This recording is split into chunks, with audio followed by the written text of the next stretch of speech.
Good evening and salutations, my B&B fans. Carter. Carter, Carter, Carter, Carter, Carter.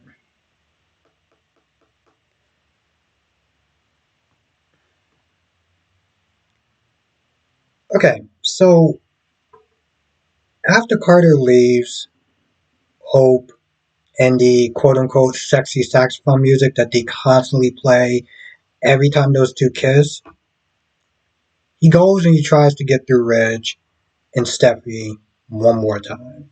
And before he goes, he does sit there and pretty much tell Hope, maybe we should sit there and tell the truth. But Hope knows what's going to wind up happening. And before he even gets there, Steffi and Ridge already snipped there talking about Carter and how she feels that he's lost perspective. He is championing her way too much, giving her way too much support.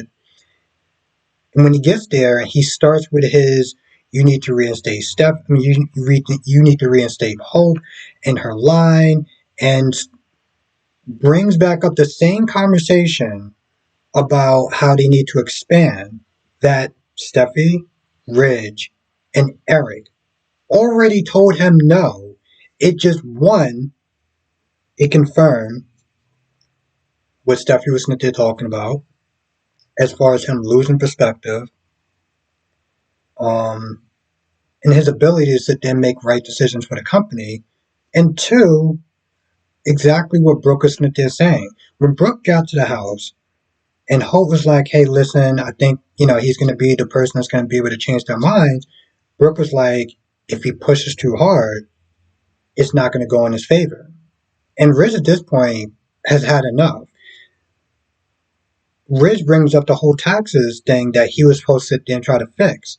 And he brings it back and he brings it up when he gets there, like, "Hey, listen, remember these taxes things that I asked you to do? Well, this is what you need to be doing. This is what you need to be sitting there focusing on. Not bringing up an idea that all three of us shot down more than once. Not sitting there trying to bring back hope. At the step, you made it very clear on why she's fired. On top of that, he does remember him. He does remember when Carter at one point was sitting there saying that most likely that line needs to go. So it's like at the end of the day, focus on your job. And this is what Rich keeps sitting there saying to Carter. And it just gets to a point where it's like the minute he walked in, he started talking about hope for the future. I started rolling my eyes and I was just like, throughout most of that speech. Because at this point, even I'm done with him sitting there saying the same thing over and over and over again. Now, one of the things that Brooke was saying was that there's not really much that they can do. Yeah, Carter's COO and she's part of the executive team, but at the end of the day, it's a family company. This is the problem when people work at family companies. They get to sit there and make the decisions. They get to sit there and make the rules. And there's very little to nothing that you can do about it. And going into working at any family company, you should know that from jump. You should know that from jump.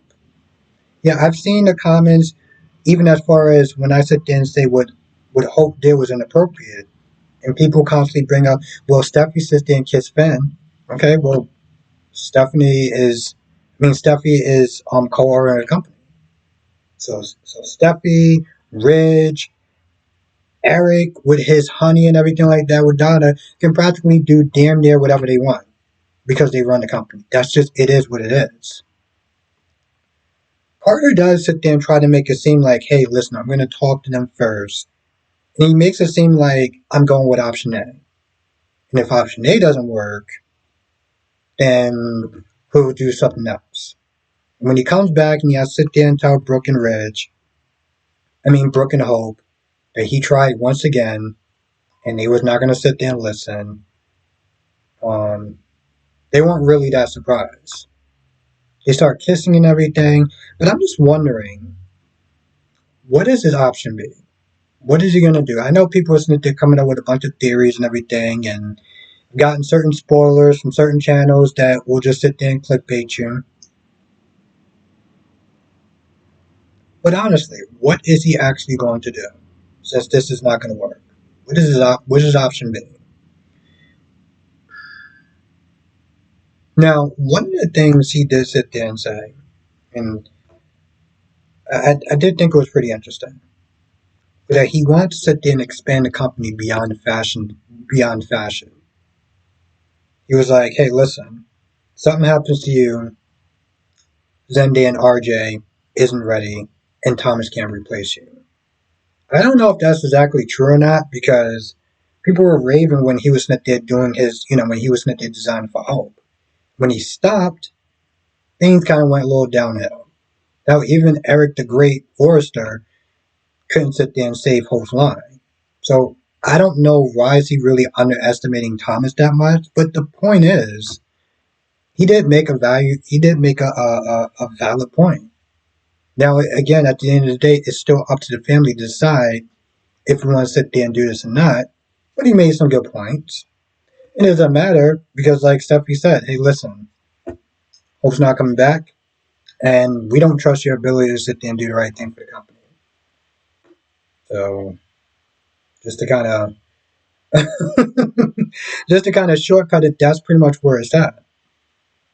I also sit there and think that why does Hope actually want to go back to that company? You know, I mean, Hope was they're talking about pretty much at this point. Carter is being treated like a second class citizen along with the Logans. So why would you want to go back to a very hostile working environment, a work environment that's very toxic? Why would you want to do that? Now Deacon tries to summon Finn to get Finn to have Steffi change her mind, but Finn is like, no, I'm not doing that. I'm supporting my wife. That's number one. Number two, this isn't the first time that Hope has done something inappropriate and out of pocket. So I understand you want to sit there and protect your little girl, and I get that, but she did what she did. She knew the consequences, and it is what it is. And at the end of the day, it's business. And I get that Deacon wants to sit there and try to protect her and everything, but what Deacon doesn't really understand is that even if she didn't get fired for that, her line has been doing bad for a very long time. So what do you think is going to end up happening? She was going to lose that anyway. This is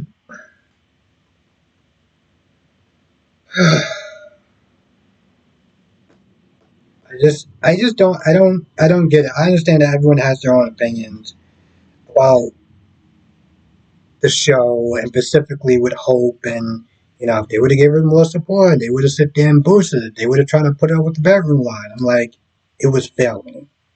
And they should have cut that line a long time ago. And so while people are sitting there upset with Steffi, while some people are upset with Steffi for firing Hope, it's not like she wasn't going to get fired either way. So I don't really understand why people are that upset with Steffi in the first place. Yeah, I do think that she's a control freak. Absolutely. But on this particular case, she ain't wrong. She was going to get fired either way. So it is what it is. Now, I feel like that's pretty much about it. I might have kind of recycled the same conversation for the most part, but I want to make sure I kind of got my points cleared. And yeah, if I missed anything, write in the comment section below. Thank you for watching. I'll see you in the next video.